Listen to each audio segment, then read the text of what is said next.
He never injected Synthol into his arms. It was just testosterone, but he used an enormous amount of it.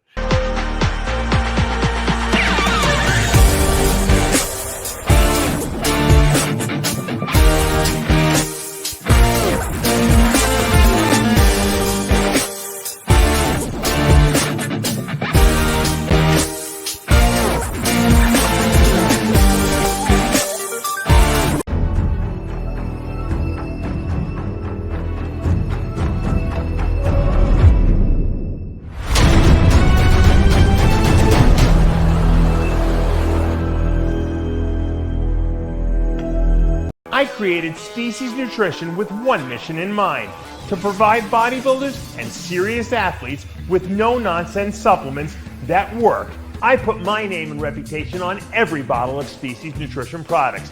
If you want to be your absolute best, join the evolution.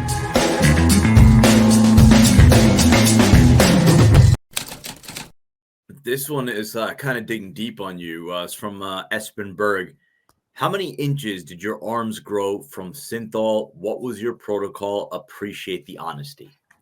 Yeah, I give out the Synthol protocol. I used to sell the Chris Clark painless pumps. Excuse me, the Chris Clark's pump and pose, and then I also sold Steve DeLuca's painless pumps for years. But they both unfortunately died, and so I haven't been selling it anymore. I don't know the brands that are out there now. I'm not really too keen on, but I used it probably for about, I'm trying to think when Chris first came out with it, probably from about 98 to 04. So what is that, like 6 years? Because that was the second half of my career, pretty much I used it. And I definitely put probably about 2 inches on my arms from it, I would say, from regular use of the Chris Clark product was really good because it actually built muscle too. So the longer you used it, the more muscle you built. So it wasn't just the volumization from the product, but it actually, it was like it caused like a localized nutrient partitioning effect, because we're hyper feeding the muscle in that localized area, and it actually caused the cells to grow faster. And there's some pretty interesting research, there was at least in Europe at the time, showing that they were doing MRI studies on people's arms, and they were showing that it was real muscle growing into they were doing before and afters, and then Chris got sick, and then I never heard about it anymore. But the protocol was basically, and I send it out for free to people. It was like 3 mLs in each bicep head, and then 3 mLs in the rear head of the tricep. And there was like a loading phase for 3 weeks, and then a maintenance phase. And it's one of these things, just like working out. If you don't do it regularly and you miss shots, and because you're like, oh, it hurts, and I don't want to do it, then it doesn't work as well for people. The people who apply it religiously and do it got really good results from it. And once again, it acts because it's volumizing the muscle, which we know is an anabolic stimulus for the muscle, but it also is feeding the muscle nutrients right into the area there. And evidently that nutrient partitioning effect is a real phenomenon, but that takes a while. Most of the size people see immediately is the volumization of the muscle with the oil. The reason why it works better than like the water-based stuff that was being sold for a while is because it stays there a lot longer. Whereas if you inject like a water-based, like, hyaluronic acid or something like that into the muscle, you get an initial swelling for maybe, half a day, and then the body absorbs all that water, because it's water-based, very quickly, and then it disappears. And that's why, and then you never really get any kind of permanent growth from that. So, once again, I know a lot of guys nowadays, because there really isn't any good legitimate product out there, are just putting the regular gear into their body parts. And we did that years before there was ever Synthol. That's what we used to do. We would spot inject our arms, biceps, and triceps with like the testosterone or EQ, whatever we were using. And, people make fun of Greg Valentino, but I know he's not a liar. He doesn't lie. He doesn't have it. He's like Lee Priest. They just don't lie. He never injected Synthol into his arms. It was just testosterone, but he used an enormous amount of it. And I know it sounds almost incomprehensible, but I know him, and that's what he was doing. And so it works. I mean, you can use gear. It's just you don't want to put that much gear in your body, or you're going to toxify your body. And that's why the Synthol was a much better solution, because you were not injecting all that extra drug into your body. But you can still spot inject with different anabolics and get decent, localized effect from it. You're just not going to get the same effect as putting, higher volume amounts like they use in Synthol.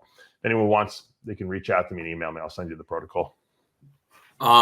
Last one, only because I mean, at the beginning of the episode, I referenced the interview with Larry Wheels that's now on the channel. He joked during the interview about how, in order for him to improve his prospects in classic physique, he may have to get calf implants. He was joking, but we do get a lot of questions about calves, and I think there are some that kind of are dejected in the sense where they feel like whatever they do, their calves.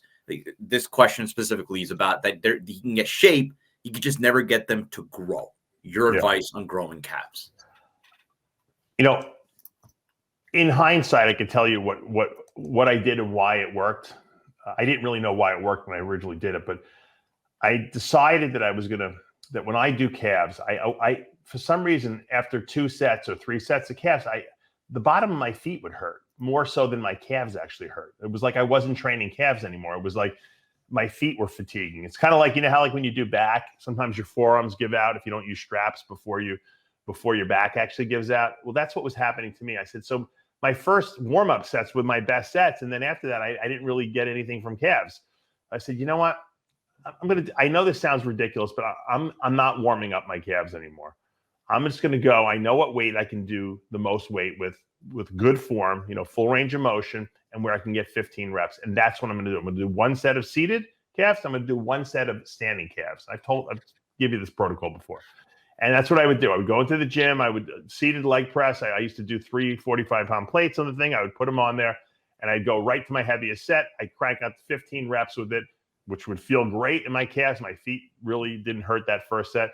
Then I would go to the standing calf raise, or I'd get on a leg press and do the straight leg presses, calf presses, and I would do another 15 reps of the heaviest weight what I can use with good form, and I would do that twice a week. So I literally did 2 sets twice a week, and my calves grew like crazy. And people are like, "Holy, your calves look really good. What are you doing?" And that's what I did. So I surmised, looking back all these years now, that the reason why my calves weren't growing initially was because I wasn't really using my calves, because my feet I was basically flexing the bottom of my feet. And then now that years later, obviously, I had an ankle fusion, I found out that my feet are so flat that I have there's no support. In other words, the reason why you have flat feet is because you don't have any support to create that arch. So when I was doing calves, I really I had no help. My foot was just flat, and I was straining the bottom of my foot more so than my calf muscle. So I kind of fixed the problem just by, empirically looking at what the problem was and doing it, but I didn't realize why I was fixing the problem. And I think there's a lot of people out there that have the same problem. And I wear orthotics, so the orthotics didn't help. It was just that my foot, because has no support on the bottom, because the arch is completely flat and there's no structures that support my ankle. I mean, my foot. I just I couldn't flex my calves properly. It's like a person who does bicep curls with a barbell and doesn't feel it, but they keep doing the exercise and they're like, I don't know why my arms aren't growing. Well, you're not even feeling it in your arms. And that's why I switched to cables, and all of a sudden I started growing my arms. So if something's not working, you're doing something wrong, because obviously other people's calves grow and the rest of your body is growing. It can't just be that you have stubborn calves and they won't grow. It's just that you're not stimulating them properly. And so, whether my solution will help you or not, you can give it a shot. But that's, the problem. Now, so years later, now I'm 50-something years old, and all of a sudden I start getting ankle pain. So I go to the doctor, they x-ray my ankle, and they say, you're basically walking around with a dislocated ankle. I'm like, what do you mean? They're like, well, the bones on your bottom of your feet are completely, your foot is so flat that they actually went below flat. I'm like the opposite direction. So they collapsed my foot bones, probably just from wear and tear over the years. And I think that's the leg I also have the torn quad on. So I'm probably putting a higher demand on that foot. And so they had to go in there and they fused the foot bones and put my ankle back in place. And while they did that, they compromised the blood supply to my ankle bone, my talus, and which resulted in them having to do an ankle fusion. So the first surgery caused the second surgery, and that's where I'm at now. But, hopefully it doesn't happen to my other foot. But the point is that all these things that make sense now, when you put it together like Sherlock Holmes would put together, and I understand what happened, but I solved the problem by not doing the same thing over and over again, expecting a different result, which we know is the definition of insanity, right? If something's not working for you, figure out what you did. My solution might help you. It might be exactly what you need. Give it a shot and let me know how it works out. But I know a lot of people have listened to me and have gotten good results from that.